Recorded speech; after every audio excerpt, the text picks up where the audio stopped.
बिस्मिल्लाहिर्रहमानिर्रहीम। अस्सलाम वालेकुम। मेरा नाम डॉक्टर मोहम्मद उस्मान है। मैं नेफ्रोलॉजिस्ट हूँ। मैं अमराज़ गुर्दा, high blood pressure, sugar, dialysis, गुर्दा ट्रांसप्लांट, यूरिक एसिड का स्पेशलिस्ट हूँ।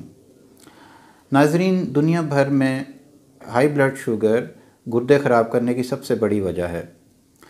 अमेरिका और यूरोप के अंदर तकरीबन 30 से 40% लोग शुगर के मर्ज़ की वजह से गुर्दे के मर्ज़ का शिकार हो जाते हैं, और पाकिस्तान में और थर्ड वर्ल्ड कंट्रीज़ के अंदर तकरीबन 60% शुगर के मरीज़ गुर्दों के मर्ज़ का शिकार हो जाते हैं।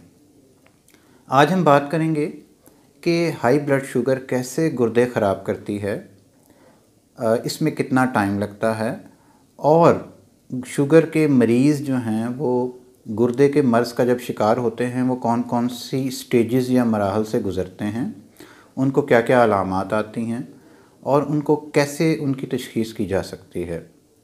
तो शुरू करते हैं। शुगर की वजह से गुर्दे का मर्ज़ चंद महीनों या चंद दिनों में लाहक नहीं होता। शुगर के मर्ज़ की वजह से जो गुर्दों का मर्ज़ लाहक होता है उसको नाकाबिले वापसी स्टेज या इर्रिवर्सिबल हालत में जाने के लिए कम से कम 8 से 10 साल का अरसा दरकार होता है। शुगर की वजह से गुर्दे में जो ख़राबी आती है उसका आगाज़ उस दिन से शुरू हो जाता है जिस दिन शुगर का मर्ज़ लाहक होता है।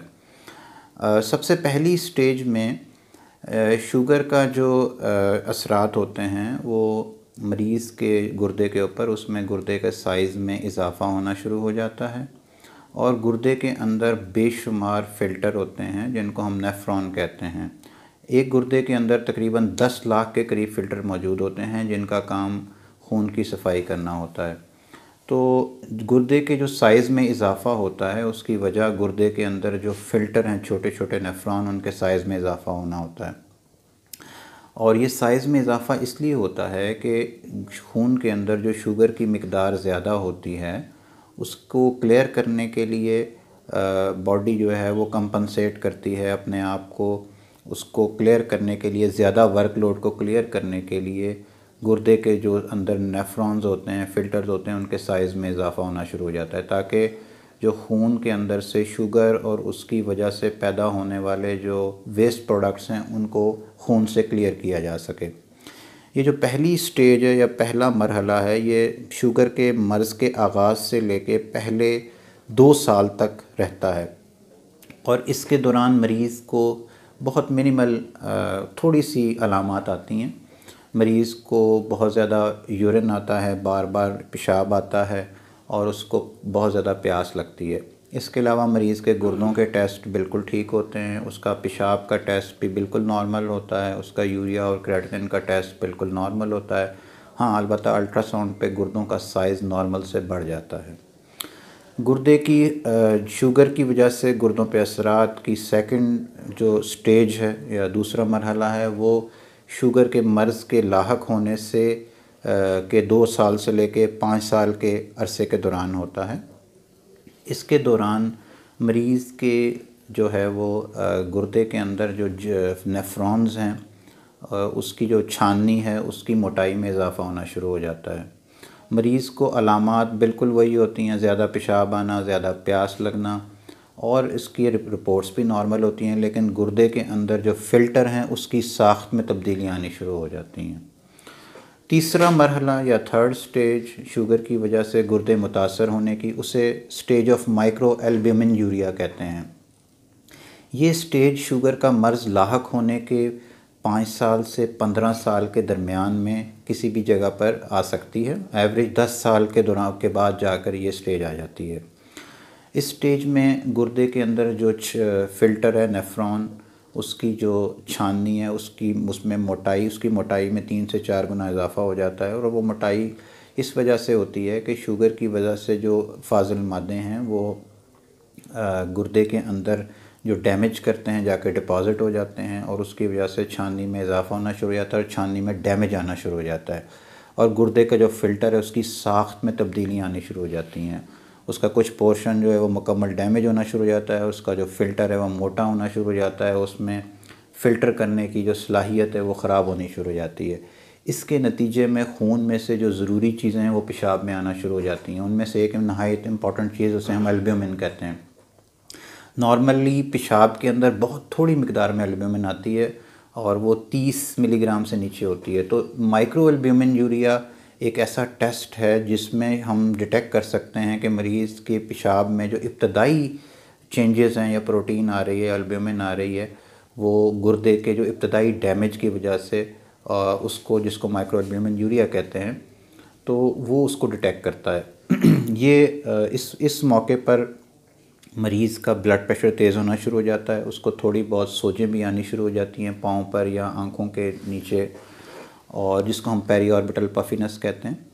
और जब मरीज़ के हम टेस्ट करवाते हैं तो यूरिन जो नॉर्मल टेस्ट है, यूरिन कंप्लीट एग्जामिनेशन, उसमें वो बिल्कुल नॉर्मल आता है। लेकिन जब urine for micro albumin urea test करते हैं तो उसके अंदर हमें एल्ब्यूमिन नॉर्मल रेंज से ज़्यादा आनी शुरू हो जाती है।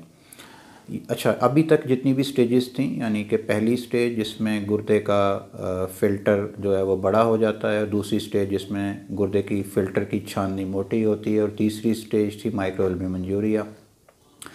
तो पहले एवरेज अगर देखें तो पहले जो 2 स्टेजेस हैं उसमें 100% रिवर्सिबिलिटी है, यानी कि अगर हम शुगर का सही इलाज करें और बाकी सारी चीज़ों का सही इलाज करें, ब्लड प्रेशर का, गुर्दों का इलाज करें, तो गुर्दे में होने वाली तब्दीलियाँ 100% वापस आ जाती हैं। जो स्टेज है माइक्रो एल्ब्यूमिन यूरिया की स्टेज, इसके अंदर अगर हम गुर्दे का हम इलाज करें, शुगर का इलाज करें और सारी चीज़ों का इलाज करें तो 70% तक चेंजेस इसमें भी वापसी आ सकती हैं। इसके बाद शुगर के 10 साल के बाद जो चेंजेस हैं गुर्दे के अंदर, उसमें मरीज़ के गुर्दे के अंदर जो चेंजेस आती हैं उसको हम कहते हैं मैक्रो एल्ब्यूमिन यूरिया। इसमें मरीज़ के नॉर्मल यूरिन के टेस्ट में पेशाब में एल्ब्यूमिन आनी शुरू हो जाती है और गुर्दे के अंदर जो डैमेज है वो एडवांस स्टेज में चला जाता है। ये जो स्टेज है गुर्दा शुगर के मर्ज़ को लाहक होने के 10 साल के बाद से लेके 20 साल इसके दरमियान आती है, और इसके अंदर मरीज़ की जो है वो ना सिर्फ पेशाब में प्रोटीन आती है, उसकी क्रेटिनिन भी बढ़ना शुरू हो जाती है, उसका ब्लड यूरिया भी बढ़ना शुरू हो जाता है। मरीज़ को बहुत सारी अलामात आनी शुरू हो जाती हैं और उसमें मरीज़ के पहले जिस्म पर सोजें बेशुमार आनी शुरू हो जाती हैं, मरीज़ का सांस फूलना शुरू हो जाता है, मरीज़ की भूख डिस्टर्ब होना शुरू हो जाती है, और जैसे जैसे मरीज़ का यूरिया और क्रेटिनिन बढ़ना शुरू होता है मरीज़ को उसकी तबीयत ज़्यादा से ज़्यादा उसमें गुर्दे ख़राबी की सारी अलामात आनी शुरू हो जाती हैं। इसके बाद नेक्स्ट स्टेज में जब मरीज़ के जिस्म में क्रेटिनिन और यूरिया की मिकदार बहुत ज़्यादा बढ़ जाती है तो एक ऐसी स्टेज आ जाती है जिस पे मरीज़ का दवाइयों से इलाज मुमकिन नहीं होता और मरीज़ को डायलिसिस की ज़रूरत पड़ जाती है। तो ये लास्ट स्टेज को हम कहते हैं एंड स्टेज रीनल डिज़ीज़। तो एवरेज अगर देखा जाए तो शुगर के लाहक होने के तकरीबन 20 से 25 साल के बाद जाकर मरीज़ के गुर्दे इस नहज पे पहुंच जाते हैं कि उसको या तो डायलिसिस की ज़रूरत पड़ जाती है या उसको गुर्दे ट्रांसप्लांट की ज़रूरत पड़ जाती है। तो ये जनाब थी शुगर की वजह से गुर्दा कैसे डिस्टर्ब होता है, इसमें कितना टाइम लगता है, और मरीज़ कौन कौन सी स्टेजेस से गुज़रता है, और मरीज़ की जो है वो क्या क्या उसकी अलामात आती हैं उसको, और उसकी रिपोर्टों में क्या क्या ख़राबी आती है।